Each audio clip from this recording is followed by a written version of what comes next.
Hello everyone, welcome to Deepak tuition centre. आज के video में हम लोग सीबीएसई 12 का अप्लाइड मैथ्स का जो पेपर है उसका आंसर की डिस्कस करेंगे 2024-25 का। क्योंकि वीडियो बहुत लॉन्ग हो जाएगा इसलिए मैंने इसको सेक्शंस में डिवाइड कर दिया है। सब सेक्शंस का लिंक वीडियो में नीचे गिवन है, तो आप उसको जाके वहां पे देख सकते हैं। तो let us start with the MCQs. -41 mod 9। तो सबसे पहले हम लोग को 9 का नेगेटिव में क्लोजेस्ट मल्टीपल देखना है जो कि -45 है। और -45 से इसका गैप कितना है 4 का, तो ऑप्शन बी होगा राइट आंसर। अगर ए बी से बड़ा है और सी लेस देन 0 मतलब एक नेगेटिव नंबर है, तो अगर तुम दोनों साइड सी ऐड करोगे तो ऑब्वियसली सेम ही इफेक्ट रहना चाहिए, तो इसको बड़ा ही रहना चाहिए था। सेम अगर सी सबट्रैक्ट करोगे तो भी सेम ही इफेक्ट रहना चाहिए, कोई इफेक्ट में चेंज नहीं आना चाहिए। अगर ए बड़ा है बी से और तुम नेगेटिव नंबर दोनों तरफ मल्टीप्लाई करते हो तो साइन का चेंज हो जाना चाहिए, पर ये हुआ नहीं, तो इफेक्टिवली आंसर हमारा डी हो गया। क्योंकि तीनों तुम इजीली रिजेक्ट कर सकते हो, इसलिए डी का एफिशिएंसी चेक करने का जरूरत नहीं है। ए और बी अगर सिमेट्रिक मैट्रिक्स है, इसका मतलब A transpose is equals to A और B transpose is equals to B. Question में बोला है A B transpose minus B A transpose, तो A B transpose effectively A B हो गया और B A transpose effectively B A हो गया। और इस पूरे पे होल ट्रांसपोज करेंगे तो हम लोग को पता चल जाएगा कि हमारा मैट्रिक्स सिमेट्रिक है कि स्क्यू सिमेट्रिक है। तो इसको होल ट्रांसपोज करेंगे तो सबसे पहले इंडिविजुअली दोनों पे ट्रांसपोज अप्लाई हो जाएगा। इधर का ट्रांसपोज इधर का ट्रांसपोज, जब ब्रैकेट का ट्रांसपोज खोलते हैं तो ये हो जाएगा B transpose A transpose minus A transpose B transpose. और जब मैं बी ट्रांसपोज को बी लिखूंगा और ए ट्रांसपोज को ए, सेम इधर, तो तुम नोटिस करोगे ये और यहां पे जो हमारा आया था ए बी माइनस बी ए, दोनों में एक नेगेटिव का फर्क है, इसका मतलब ये स्क्यू सिमेट्रिक मैट्रिक्स है। माइनस कॉमन लोगे तो सेम आ जाएगा, so hence it's a skew symmetric matrix. Matrix का इनवर्स निकालने का फॉर्मूला होता है 1 by determinant A into adjoint A. तो सबसे पहले डिटर्मिनेंट है 4 इंटू -1, सॉरी 4 इंटू 1 और 2 इंटू -1। तो 4 इंटू 1 इज 4 और माइनस ऑफ -2, तो effectively +2 which effectively makes it 6। तो ये हो जाएगा 1/6। और एडजॉइंट ए निकालने का शॉर्टकट तरीका है इन दोनों को इंटरचेंज कर दो और इन दोनों का साइन चेंज कर दो, तो ये 1 और ये -2 हो जाएगा। इसमें अगर तुम 1/6 कर दोगे तो 1/6 माइनस 2/6 विच इज 1/3 और 4/6 विच इज 2/3, जो कि सी से मैच कर रहा है, तो सी आंसर हो जाएगा। यहां पे डिटर्मिनेंट ओपन कर लेते हैं, तो 2x² minus 20 is equals to 18 -20 -20 cut गया, 2 से कटेगा 9, तो x² इक्वल्स टू 9, तो x इज इक्वल्स टू +-3, तो डी हमारा आंसर है। The slope of the normal to the curve this, तो सबसे पहले इस कर्व का dy बाई डी एक्स निकाल लेते, तो dy by D X is equals to numerator का derivative 1, denominator copy paste, plus denominator का डेरिवेटिव 1, सॉरी माइनस डिनोमिनेटर का डेरिवेटिव 1, न्यूमरेटर कॉपी पेस्ट, तो माइनस ऑफ x -3, जिसका ब्रैकेट एक्सपैंड करेंगे तो ये आ जाएगा डिवाइडेड बाय डिनोमिनेटर का होल स्क्वायर, जिसमें से ये और ये कट जाएगा, तो हमारे पास बचेगा -1/x -4 का होल स्क्वायर। जो हमारा स्लोप ऑफ नॉर्मल है वो होता है -1/dy/dx, जो इफेक्टिवली हो जाएगा x -4 का होल स्क्वायर। हम लोग को एट x इक्वल्स टू 6 देखना है, तो 6 -4 का होल स्क्वायर इज 2 का स्क्वायर विच इज 4, तो हमारा आंसर हो जाएगा A. The rate of change of population PT with respect to time, जहां पे अल्फा और beta are constant birth and death rates. जब भी बर्थ आएगा तो पॉपुलेशन बढ़ेगा और जहां डेथ आएगा वहां पॉपुलेशन घटेगा। तो birth minus death is effective rate कि पॉपुलेशन की स्पीड से बढ़ रहा है। मान लो 10% से बच्चे पैदा हो रहे हैं और 4% से मर रहे हैं, तो 6% पैदा हो रहा है, तो सबसे पहले अल्फा माइनस बीटा। दूसरा सवाल आता है of what, it's a percentage, percentage हमेशा ऑफ व्हाट होता है, तो ऑफ व्हाट, ऑफ पॉपुलेशन, तो आंसर बी होगा हमारा। Alpha minus beta P is the rate of change of population. A pair of dice is thrown 2 times. If x is represent the number of doublets, तो या तो x 0 doublets हो सकते हैं या 1 डबलेट्स हो सकते हैं या 2 डबलेट्स हो सकते हैं। एक डबलेट लाने का प्रोबेबिलिटी, जिसको मैं एक बार ई बोल देता हूं, इज 6/36 विच इज 1/6। तो ऑटोमेटिकली एक डबलेट नहीं लाने का प्रोबेबिलिटी इज 5/6। सो एक डबलेट लाने का प्रोबेबिलिटी 0 डबलेट्स मतलब 5/6 इंटू 5/6। एक डबलेट मतलब 1/6 इंटू 5/6 इंटू 2। 2 क्यों? क्योंकि कौन सा वाला डबलेट होगा, पहला डबलेट दूसरा नॉट डबलेट, या पहला नॉट डबलेट दूसरा doublet.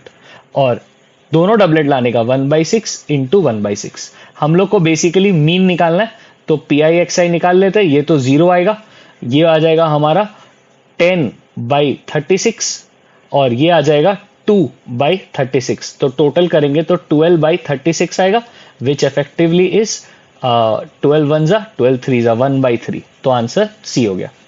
The mean of T distribution, T distribution, Z distribution, सबका मीन 0 होता है। The variation which occurs due to change in climate, festivals और weather is basically seasonal variation, क्योंकि season के वजह से आता है, क्लाइमेट चेंज सीजन आते हैं। In an LPP maximum value of Z subject to the constraints. तो सबसे पहले कंस्ट्रेंट्स बना लेते हैं, एक रफ ग्राफ बना लेते हैं। जब x का वैल्यू 0 होगा तो y 40 होगा, जब y का वैल्यू 0 होगा तो x 40 होगा। तो रफली ये 40 और ये 40। जब x का वैल्यू 0 होगा तो y 30 होगा, जब y का वैल्यू 0 होगा तो x 30 होगा, 60 होगा। सो इफेक्टिवली समथिंग लाइक दिस। तो बेसिकली 3 कॉर्नर पॉइंट्स है, 4 कॉर्नर पॉइंट्स है, 0,30, 0,0, 40,0 और ये पॉइंट है जो कि 20,20 आएगा। तो इनको इंडिविजुअली पुट कर लेते हैं। अगर 30 पुट करेंगे यहाँ पे तो 120 आएगा, 0 से तो 0 ही आएगा। 40 पुट करेंगे तो भी 120 आएगा। लेकिन अगर 20 पुट करेंगे, 23 जा 60, 24 जा 120, ऐड करेंगे, 24 जा 80, ऐड करेंगे तो 140 आएगा। तो बी हमारा राइट आंसर है, सबसे ज्यादा इसी पे आ रहा है। ये हमारा बेसिकली शेडेड रीजन है, feasible reason. The present value of a sequence of payment of ₹100 made at the end of the year continuing for ever, मतलब परपेचुइटी है। If the money is worth is 5%, मतलब rate क्या होगा 0.05। Perpetuity का formula होता है P/I, present value of perpetuity, जो कि बेसिकली 100 डिवाइडेड बाई 0.05 है। 0.05 इज बेसिकली ये हटेगा, इंटू 100 जाएगा, 5 से कटेगा 20, तो 2000 रुपीज आएगा। The demand function of a monopolist is given by this, जहां पे x number of units demanded है, p प्राइस पर यूनिट है। मार्जिनल रेवेन्यू, मार्जिनल रेवेन्यू के लिए सबसे पहले रेवेन्यू फंक्शन चाहिए। रेवेन्यू फंक्शन px होता है, तो हर एक को x से मल्टीप्लाई कर दो। उसके बाद मार्जिनल रेवेन्यू फंक्शन निकाल लो। मार्जिनल रेवेन्यू फंक्शन इसका डेरिवेटिव होता है, तो 30 + 10x - 3 3 जा 9x²। और हम लोग को मार्जिनल रेवेन्यू एट 2 चाहिए, तो 30 + 10 × 2 20 - 2 2 जा 4 9 4 जा 36। सो ये हमारा आएगा 14। The cost function, revenue function दोनों गिवन है।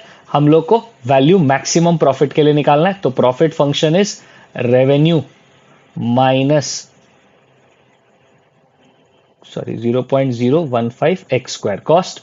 तो सबसे पहले इसका फर्स्ट ऑर्डर डेरिवेटिव निकालेंगे, विच वुड बी 3 - 0.3x। इसको जब हम लोग इक्वल टू 0 लेंगे तो x का वैल्यू 100 आएगा। ओरली तुम चेक कर सकते हो, P'(x) क्या आएगा, -0.03, जो कि मैक्सिमम ही होगा। तो बी हमारा आंसर हो जाएगा। If a random variable x has probability distribution this, जिसमें से उसका xi 0 हो सकता है, 1 हो सकता है, 2 हो सकता है। प्रोबेबिलिटी, जब x 0 होगा तो k लेंगे, जब 1 होगा तो 2k लेंगे, जब 2 होगा तभी भी 2k लेंगे। इन सबको ऐड करके 1 आना चाहिए, तो 2 2 4 1 5, 5k = 1, k = 1/5। तो बी हमारा राइट आंसर होगा इसका।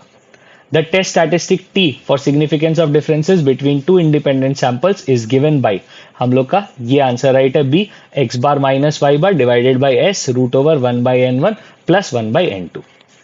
effective rate of interest equivalent to nominal rate 4% compounded semi annually. तो effective rate of interest का फॉर्मूला होगा 1 plus 4 by 200 whole to the power 2 minus 1, जो कि आएगा हमारा 1.02 whole to the power 2 minus 1, जो कि आएगा 1.0404 minus 1. So effectively 4.04%. तो B हमारा राइट आंसर हो जाएगा. The CAGR of an investment whose starting value is 5,000 and grows 25,000 in 4 years. CAGR का फॉर्मूला होता है FV by PV whole to the power 1 by n minus 1.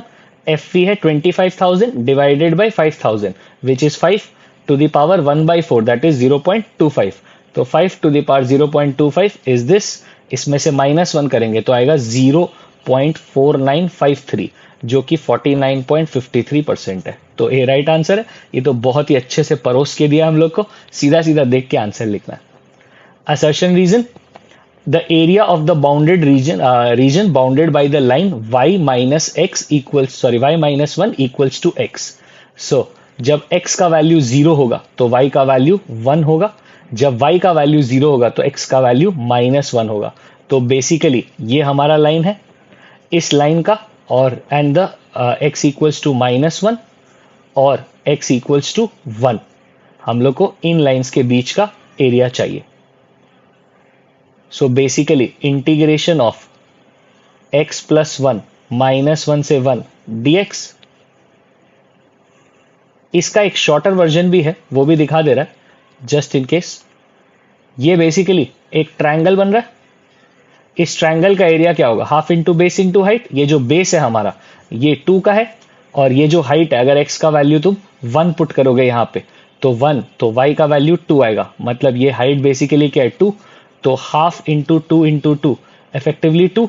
और just यहां पे भी हम दिखा दे रहा है x square by 2 plus x को अगर हम लोग डालेंगे -1 से +1 तो पहले 1 डालेंगे तो 1/2 प्लस 1 और फिर नेगेटिव ऑफ 1 डालेंगे, -1 डालेंगे तो still 1/2 minus of -1. So effectively ये कट जाएगा और आंसर 2 ही आएगा, जो कि ये लोग बोला भी है 2 स्क्वायर यूनिट्स. सो हेंस ये सही है. The area of the region bounded by the curve y equals to fx is and the x axis and the ordinates x equals to a और b. इससे दिया जाता है. हाँ, इसी फॉर्मूला से हमने कैलकुलेट किया. तो इफेक्टिवली ये सही भी है, ये भी सही है और ये इसका करेक्ट एक्सप्लेनेशन भी है. तो आंसर हो जाएगा ए. Both assertion and reason are true and a reason is the correct explanation for assertion. The differential equation representing the family of curves y equals to mx, m being arbitrary constant is this. तो y equals to mx को मैं लिख सकता हूँ y by x is equals to m. इसके बाद अगर इसका डिफरेंशिएट करेंगे, न्यूमरेटर का derivative denominator copy paste minus denominator का derivative numerator copy paste divided by denominator का square equals to 0. Cross multiply करेंगे dy by dx into x minus y equals to 0, जो कि ये आया है. तो सही है. For a family of curves, differential equation is obtained by differentiating the equation of family of curves with respect to x.